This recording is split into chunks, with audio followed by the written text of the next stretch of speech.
Right. So last time we discussed how databases are modeled. In software engineering, mainly we look at this modeling aspect first, and then we talk about some of the implementation details.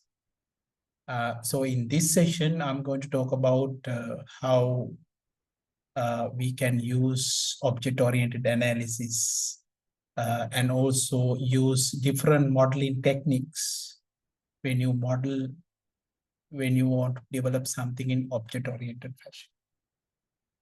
So as I told you earlier,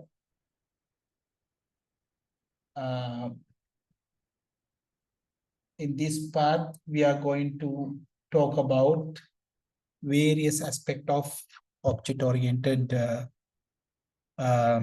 modeling tools. So before start, can you type in the chat like what are the object-oriented programming languages you have done or you are familiar with? Have you done any object orientation coding in Python or okay, you have done in Python, good. And Java, okay, good. At least I talk about like implementation details in Python. One of the reasons is, it's simple for a beginner. And also like it's quite extensively used in various fields in like data science. So which is very important. Right. Now, if anybody asks me like why you have to implement or use object orientation or object-oriented method, one of the reasons is when you develop a code using object-oriented fashion, we call it modular, and then it's reusable and it's easy to maintain. When you say reusable, once you define things like classes, which I will explain briefly, that you can actually use in when you need them very often. So we know that in software development, usually we do some repetitive tasks. We can use when once you define something in as classes. And not only that, compared to other techniques, we can also have data as well as method. We call attributes. So those could be put into a class. It's like a template, we used to say. And then you can create things called objects. So when you say object, that could be anything. It could be a person or a place or event, or even a transaction, like, for example, in a bank account, you deposit, you withdrawal, you can do several things together. So we can say it's a transaction. So if I give you some examples in object-oriented analysis, when you want to develop, let's say, application where we need to make application to make appointments. So let's say a patient wants to make an appointment with a doctor. So in object-oriented way, we represent or we see patient as an object. Similar to that, doctor is also an object. And we are making an appointment. An appointment itself will be an object, right? So we can see object-oriented analysis as kind of a interaction with objects, right? We will also talk about something called, messages to when you want to communicate them. So when you perform object-oriented modeling aspect, what you will get is an object model. Like in databases, we use data model like ER diagram. Similar to that, in object orientation, we will have what we call object model, which is sometimes for the, the class diagram. So there are a few things that you all should familiar with when you're applying some of the concepts. Right. So I already talked about the object, so I'm not going to talk about details, but let's look at a simple graphical representation. So you can see that we can represent a parent object. In graphical representation, these we represent as 3 boxes. We named it as a parent, and then you will have a set of attributes, and then you have a set of methods. But if you take each of these instances, so each of these attributes, you have to have some value. For example, let's say we have a parent called Mary Smith. So you can see here that each of these attributes, you have a value. So name, Mary Smith, the age is 25, the gender or sex is female, and the hair color is red. So you can have them, right? So when you instantiate, then you have set of values. Okay, if I go on like this, you can see in this particular case, we have 2 objects, and then we have set of attributes, and we have set of methods. So that's usually what you will see, anything that you want to represent in a object-oriented way. Right. So similar examples. Now, when you say a method, that means, for example, if you take a student here, you can see the attribute will be, which will be describe the student. And then there are some methods. The particular application that you will see here is about student registering in a fitness class, or maybe you can say students goes to gym. So you can see the student, if you look at under the methods, we have various methods like adding into a fitness class, dropping a fitness class, changing address, change telephone number, change states, update fitness record, and so on. So these are related to, the student object. Similar to that, instructor is also have a set of methods. And then fitness class schedule means another thing where we will talk about where the fitness class is, the time, the date, the location, who will be instructor, and what is the maximum number of students that you can have in a class. This is particularly about schedule. Right. Similar to that, when person is registering, we can create a registration record where we can have student details, fitness class details, registration date, fees, and the status. Right? And then you can see there are a set of methods related to this. Okay, so the methods, if you take it, these methods, for example, which will describe what is happening within the object. So when you take about particular method, what we need to understand is there will be a set of steps to follow. For example, this is a general one.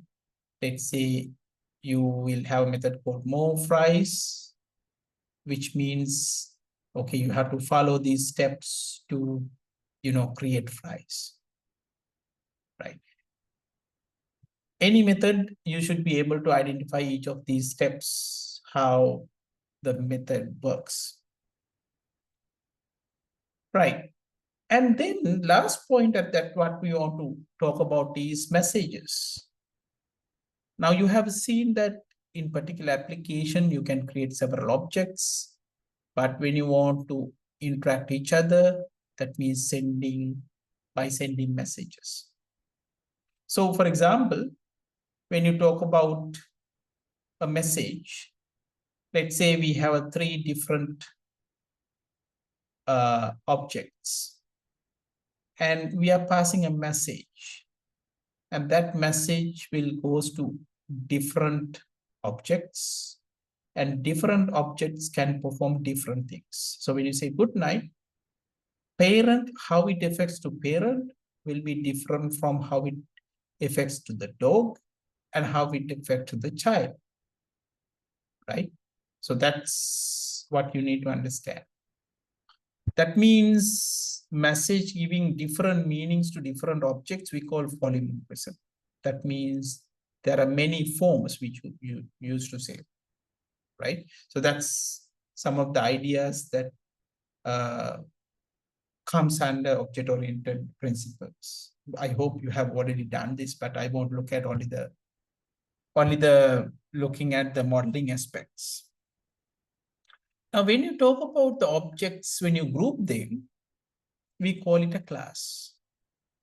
So when you say classes, it shares common attributes and the methods, right? So that means depending on how you perform, you can talk about things like subclasses and superclasses. Let me get back with the example.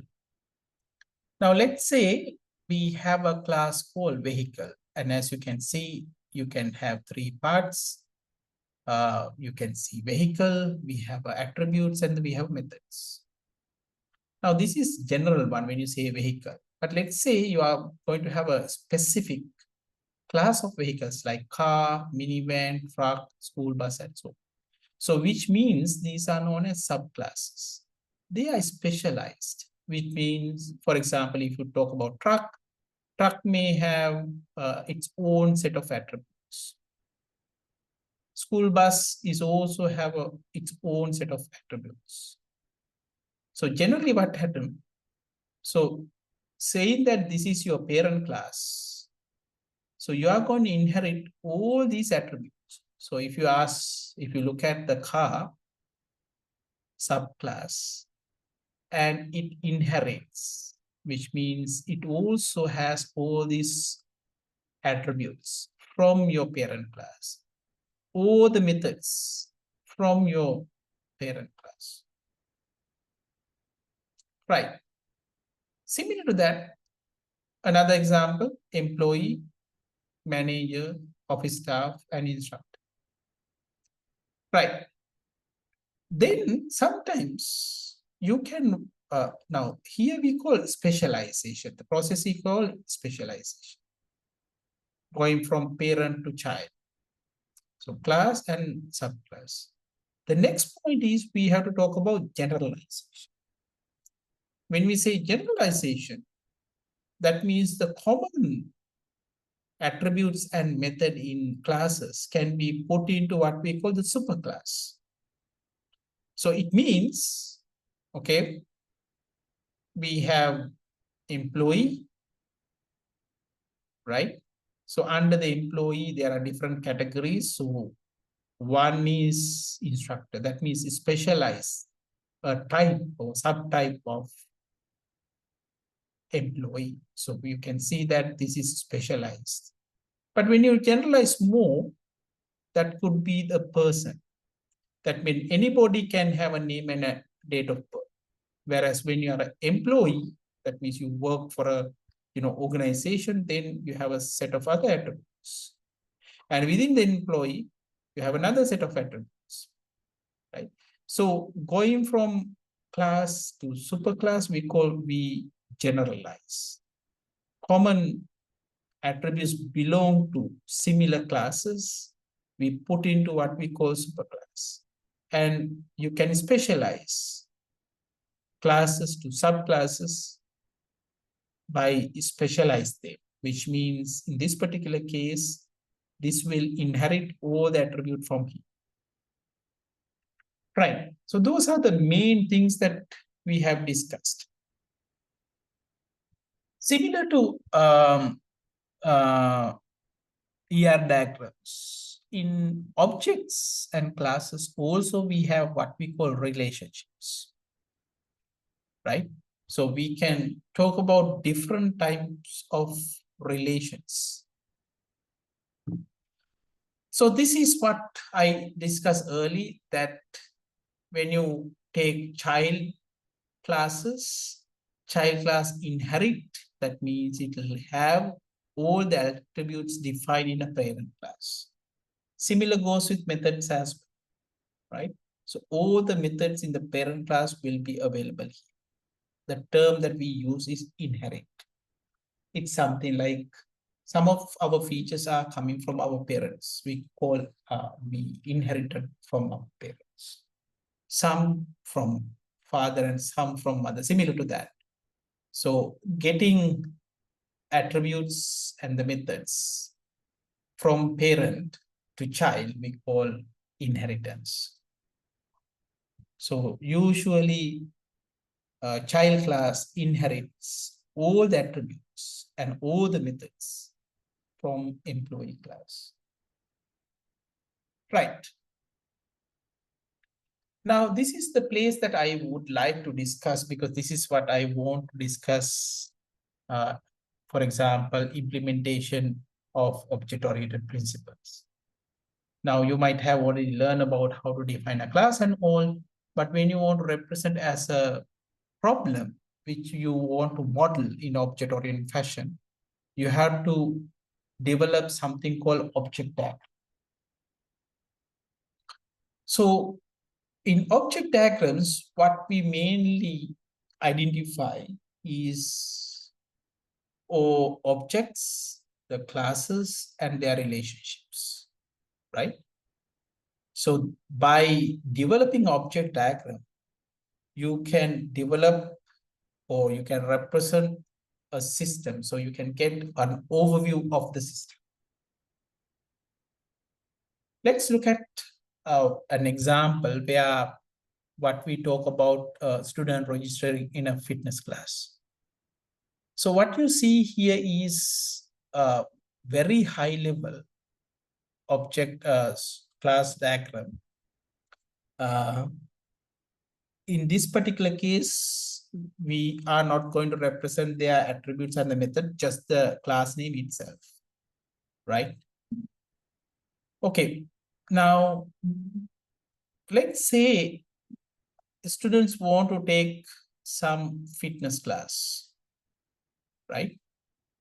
And usually what happens when students want to take a fitness class, you have to make a request, a manager, where the student can take up a fitness class.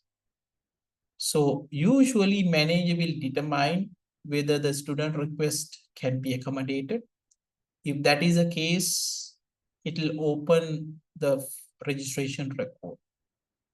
And we have a office staff which administrate this registration record. And to have a class, we need an instructor.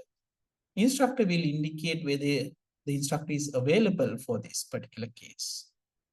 If that is the case, then we will add the student into the system, and then that will put into what we call the fitness class. So this is the place where a student takes the fitness class, and we can see instructor, he's the one who teaches the class.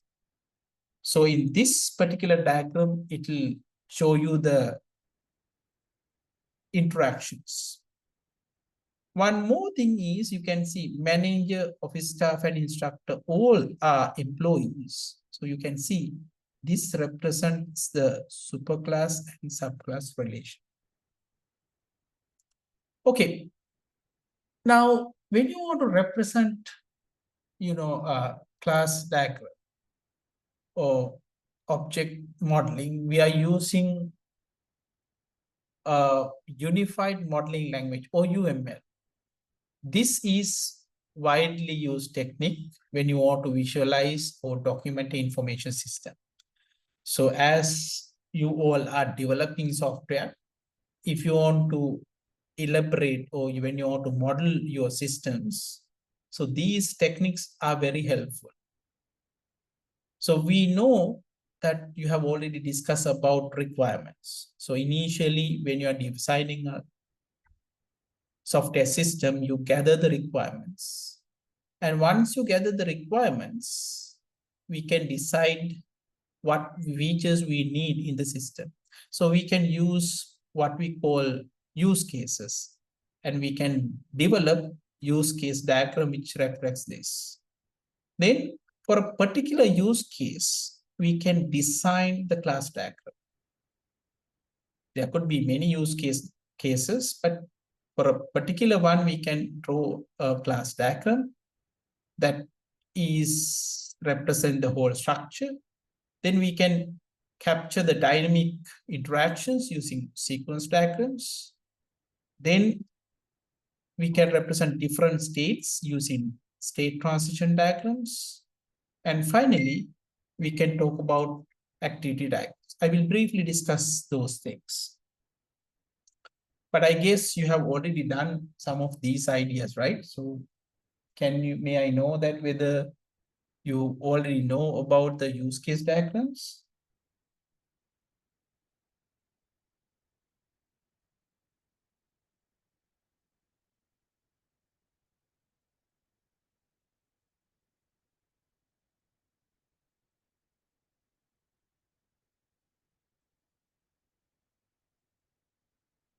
Yes, have you learned about use cases?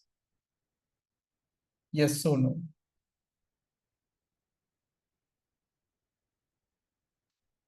233 Malaysia?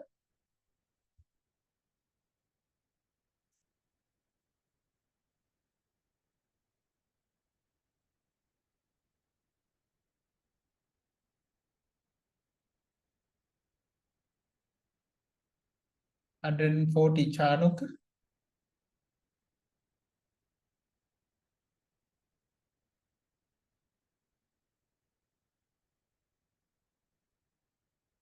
$235 Bihir? Have you done any use case modeling? Okay. Good. I mean, I know that you have already done. Okay, that's good. That's all what I need. Okay, if I briefly describe about use cases, usually we use oval shape and line which connects from what we call the stick figure to represent use cases. So remember, we talk about patient meeting a doctor. So making an appointment is a feature that we need, and we know that that is coming from patient. So this can represent already your use case, and this is called a stick figure, which represent the actor. And the line will indicate that it involves in this use case. So here are like another 3 examples: passengers making reservations. Okay, although this representation you see, this is outside, usually you can put inside. And this one represent customer placing an order, and bus dispatcher usually put this change pickup address. Right. Now, I told you like, okay, we have actors and we have use cases, and then the relation could be put into mainly 2 parts, 2 types of, or we can put them, the relationship between 2 use cases using either users, include, or extends. Now, when we say users or include, what it means, this particular user case is needed by another in order to perform the task. So there will be a dependence. Or if you say extends, that means we can say it's an alternative options. Okay. For example, you can see that when we want to add student adding into a fitness class, that we need to produce the fitness class roster. That means a list of names to be included in the fitness class.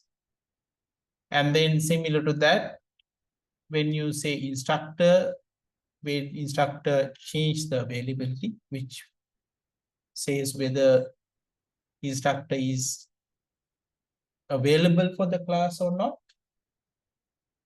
right? That's basically we need to update instructor information, right? So in use case diagram, what we need to identify is the boundary, and we want to place use cases. Then we want to add actors, and then we have relationships. So this is one such example where you can see there are three actors here. We have a customer, mechanic, and a service writer. And then this is about auto service department when you want to get something done. So how it happens, usually the customer will request for a service. The use case is the create work order. And then the service writer is the one who writes this, which will affect to update work schedule use case. And then that will notify to the mechanic. Then mechanic performs the task, that means complete. At the same time, you can see a connectivity coming from the work order, which will prepare the invoice, which checked by the service writer. So basically, we can have a boundary with set of use cases, and then there will be a set of actors which participating in these use cases.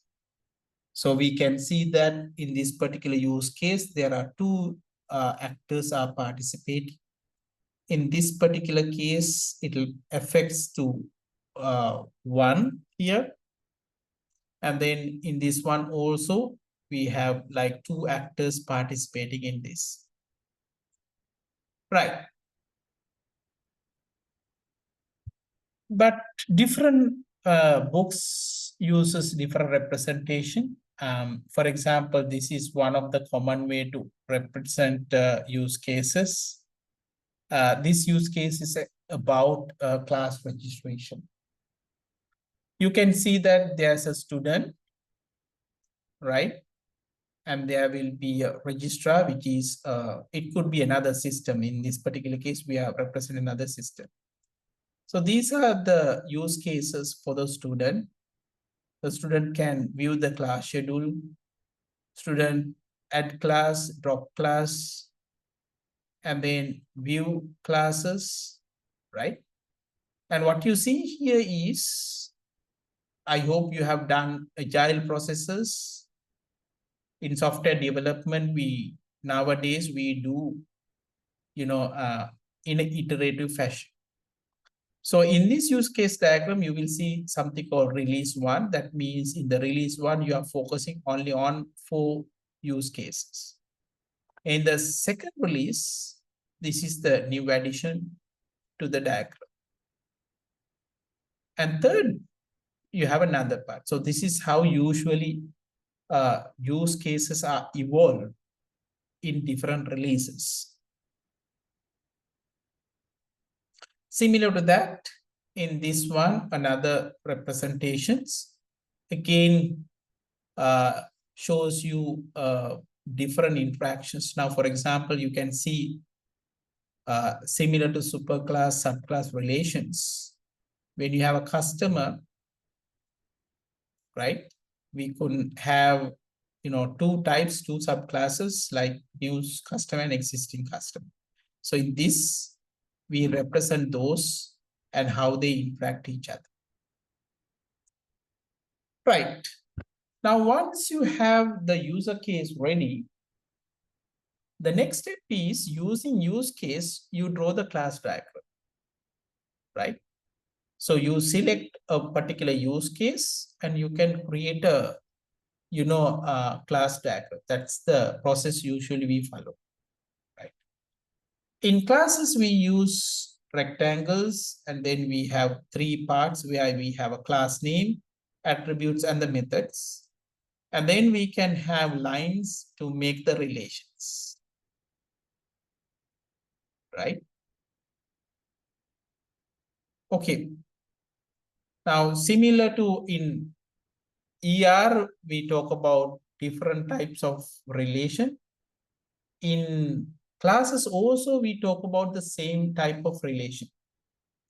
So for example, in UML notation, it's slightly different from what we have discussed is in ER. So in UML, usually we can specify minimum and maximum. Now, for example, if you take employee, right? Usually when they take a payment, sometimes you have deductions. So if you take a particular employee may not have any deduction, or you can have multiple deductions. So that's what we call zero or more. Similar to that, when you talk about employees with spouses, so we can talk about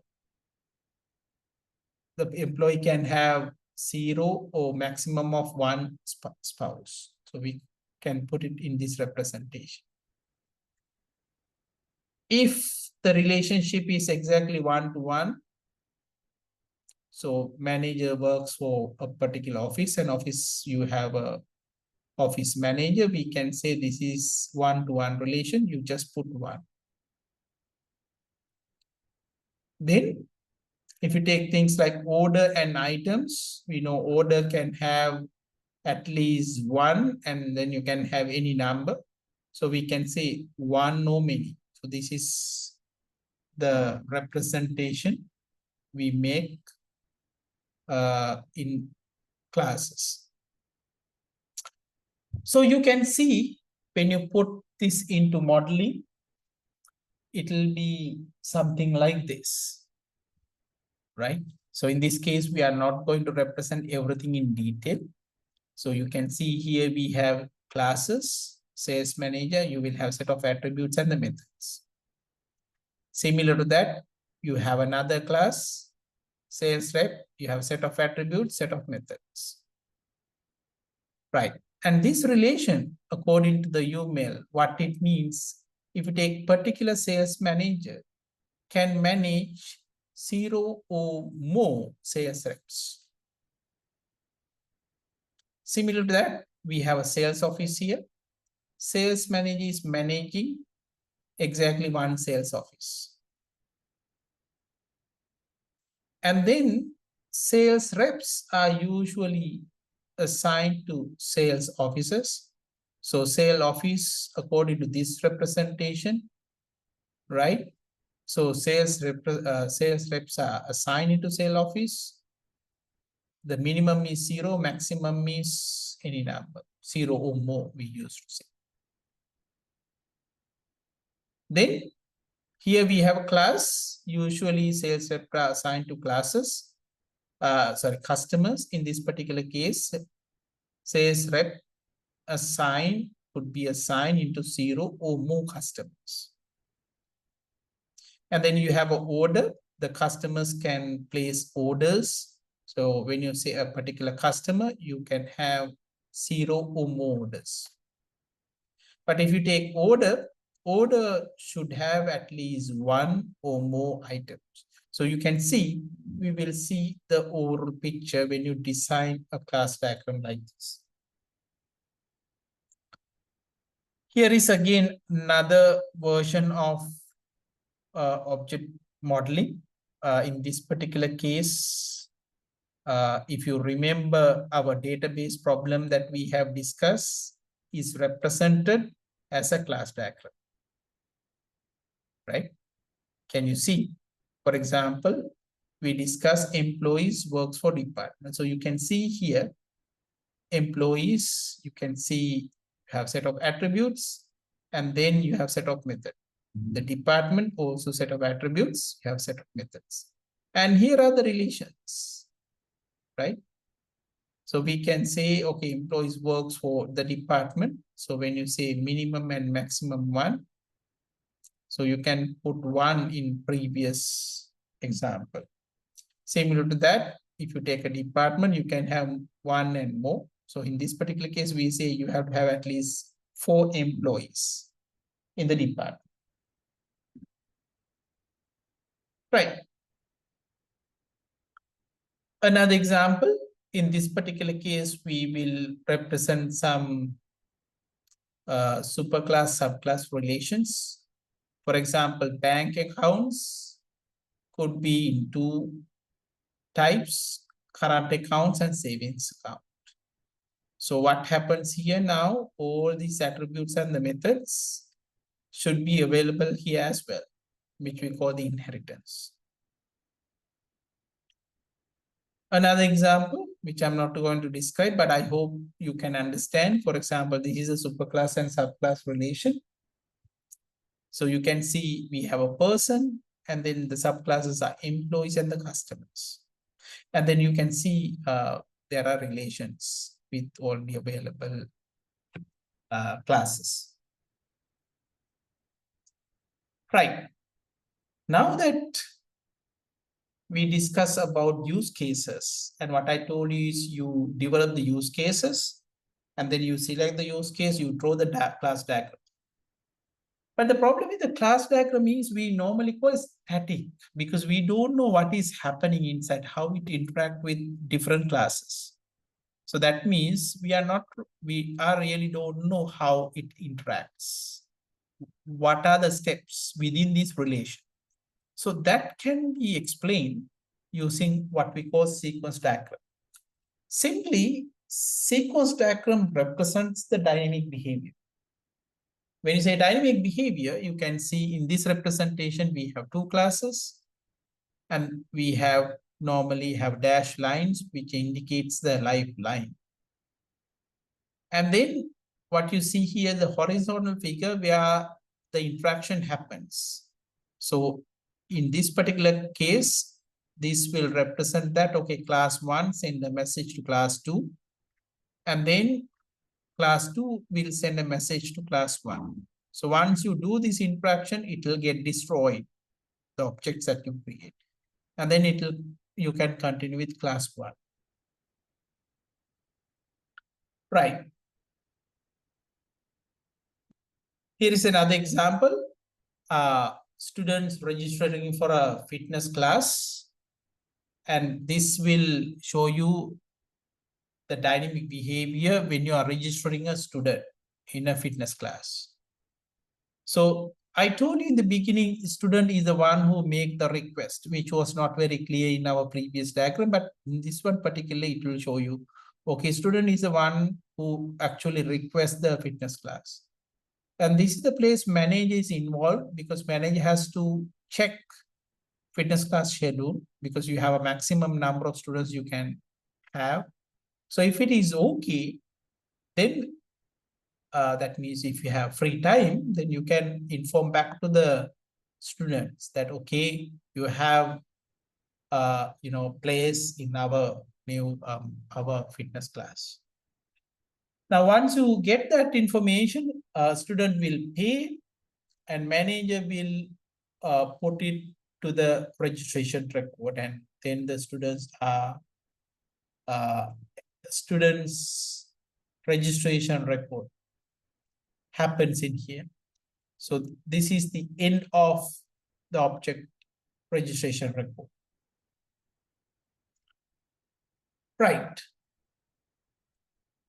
Another representation, because why I am actually showing you different notations, because you should familiar with different notations and try to understand what each of these represents. So in this particular example, you can see we have a customer, we have that is a class, then you have a shopping cart, you have order, and you have item. So the customer will create a shopping cart and then place orders. So for example, in this particular case, let's say we want to get the total of this. What happens in the order will put into the item, and then you get the item price, and then you can calculate the total, and the total can be directed to, in this particular case, shopping cart. So you can see this will show you what might happen within this. Right. The next type of diagram that we are going to discuss is called state transition. Now, what do you mean by state? Right? I will get an example, but for example, in this particular case, shows you different states when you're creating a bank account. So when you open an account, you can see that it's in the new status. But right now, we have not put any here. So for example, in this particular case, you create the account, and if you make the deposit, then this new account becomes active account.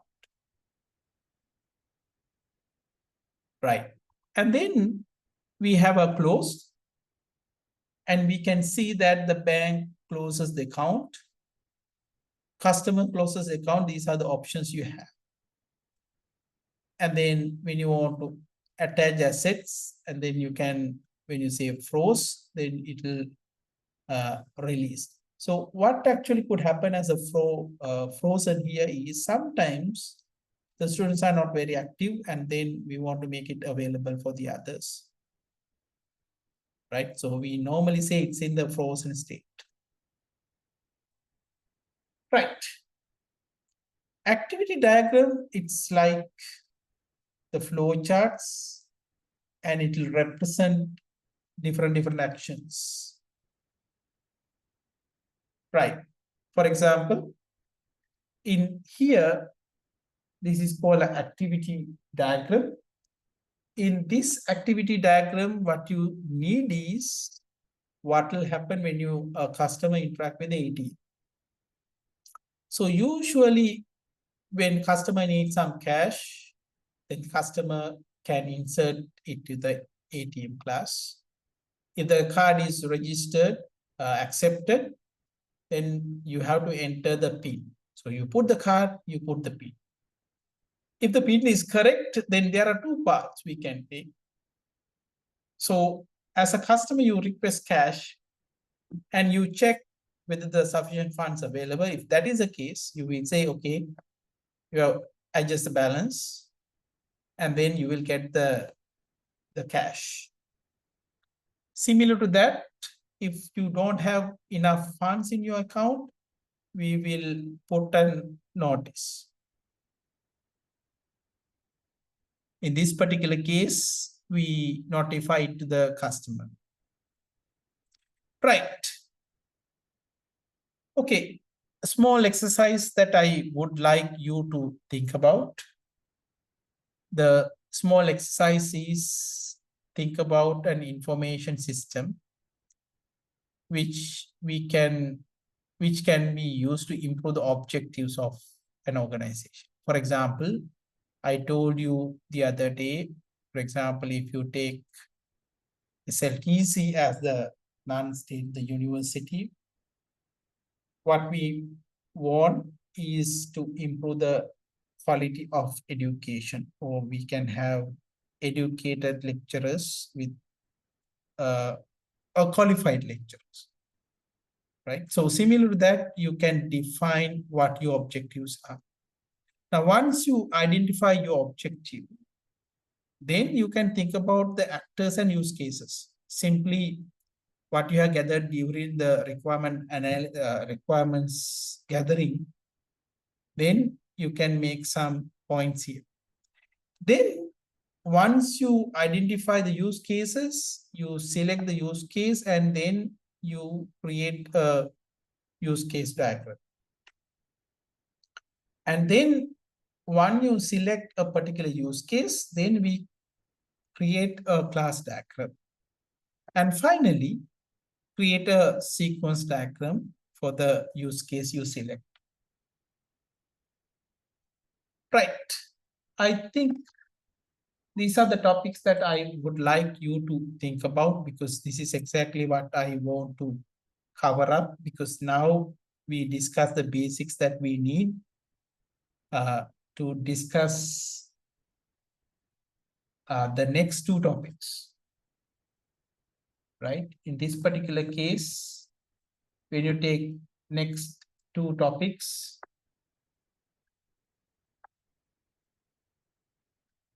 so let me elaborate what we need.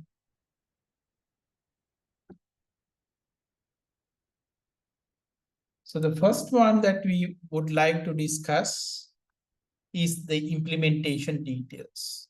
So once you have all these information, then we can talk about how to implement them, what kind of a system that you want to develop in, right? So once you decide that, okay, create the use case diagram, which will represent your information system and represent how different actors are involving in this. And once you create the use cases, then use one use case and you create a class diagram. So starting with use case, you create the class diagram. And then I want you to create a sequence diagram. Okay. Any questions on this?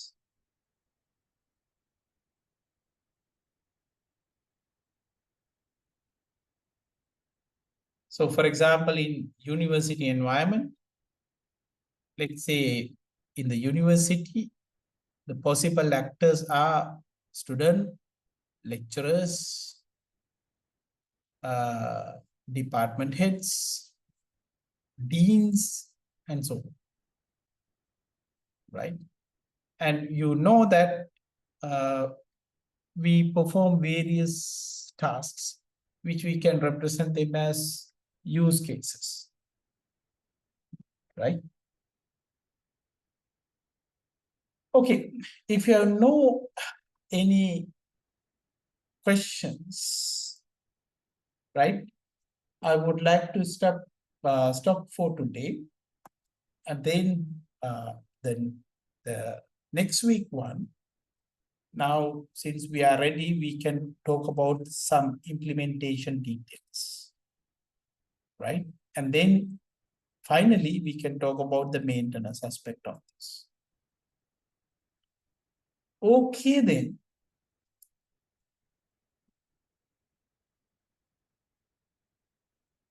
Okay, so let me stop this.